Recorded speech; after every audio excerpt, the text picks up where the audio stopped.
This video I'm making right now, I could have made the video at halftime and I still would very much be on point. Gabriel Maghalaes, Bukayo Saka, Trossard, Kai Havertz, and Martin Odegaard all made sure that the game was done and dusted already by halftime. Let's talk about it. 5 minutes into the Arsenal vs West Ham game, I already knew that Arsenal's first goal would come from a set piece. How, you may ask, and I'll tell you. If you noticed, before Arsenal's first 2 goals, West Ham stayed very compact and blocked off the midfield entirely with 5 players. Antonio in front with 4 players behind him shielding the midfield. You would notice that Arsenal kept recycling passes at the back as we didn't find it easy advancing the ball. This is why it is important to be sound at set pieces. You need such goals to help you open up games and make opponents loosen up their structure for you. Speaking of set pieces, I have a genuine question of concern here because it is getting ridiculous at this point. As a coach, a manager, a player, whatever, how exactly do you stop Gabriel Maghalaes from scoring from a set piece? I mean, he's the obvious target man from corners. They know the ball is coming to him, but they just can't stop him. There is something particular about the execution of the set pieces. Once you see Gabriel go over to Saka before a set piece, you just know an Arsenal goal is coming. What's more interesting is the fact that his defending is not lacking. Gabriel Maghalaes is absolutely colossal as defending. A beast of a player. Now, after our first 4 goals, our concentration level dropped and we started to get carried away by the goals. I see people blaming Calafiori for the first goal by Wan-Bissaka. Come on, that's just slow thinking. Wan-Bissaka was actually Trossard's man and David Raya could have done much better there. Though a good strike by Wan-Bissaka, but how is he beating you to your near post from that range? And for the second goal, that was a beautiful free kick by Emerson.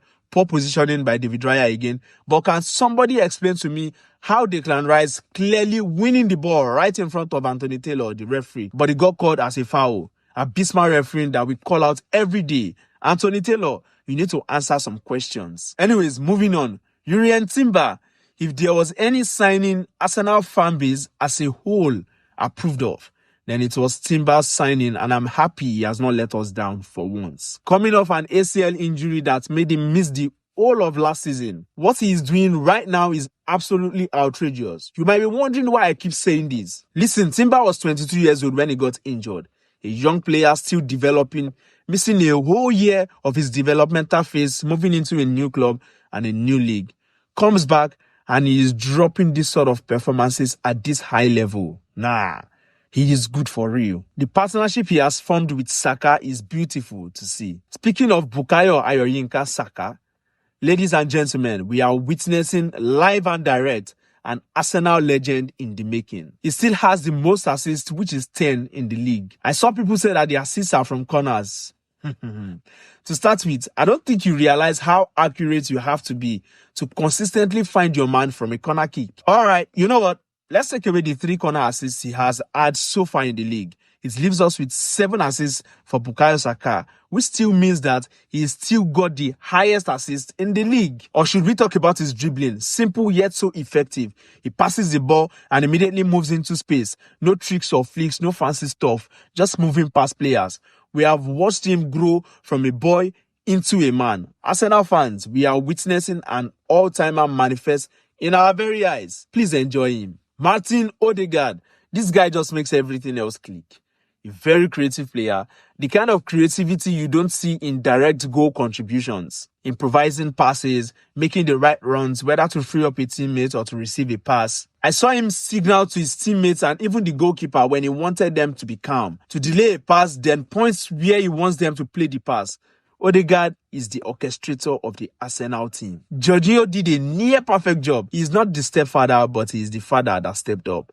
He kept possession when needed, advanced the ball when he needed to, and played sharp and quick passes. Now, I've been seeing people try to use Jorginho playing at 6 as a dig at Declan Rice. Let's use our heads, please. Jorginho is 32 and doesn't already have the legs to cover ground. Now, would you rather have him at 8, where play can easily have him behind, or at 6, where he has majority of the play right in front of him and he doesn't need to cover ground? Declan Rice was actually his box-to-box 8 to cover ground for him. Both players did very well. 5-2 at halftime, and you already saw that the momentum was starting to go the other way. You come in the second half and just control the game. Zinchenko's introduction even further ensured that. Yes, he had a very good game. Arsenal didn't commit too many players to attack, and that's why you notice that a number of times when we were in attack, it was just Gabriel Jesus and Sterling alone. No one else would create options for them. Yes, they could have done better to score goals in certain instances, but that wasn't the priority. No point committing too many players to attack like you are looking for an equalizer. Even Ethan Nwaneri, where the attack barely went forward to attack. That should teach you a lot of things about game state management. Some of us just watch football. We don't understand what we are watching. Conclusively, every of the players, including the subs, played their part well in ensuring that we kept that 5-2 victory intact. Those of you that said Arteta cannot coach an attack, Arsenal have a goal-scoring problem. With utmost joy in my heart, I am happy to inform you that Arsenal have now scored 13 goals in 3 matches. Arsenal have the second most goals scored in the league. Do with that information what you please. Thank you so much for listening. Don't forget to like this post, repost so that others can watch and enjoy. And as well, subscribe to my YouTube channel and follow me for more contents like this.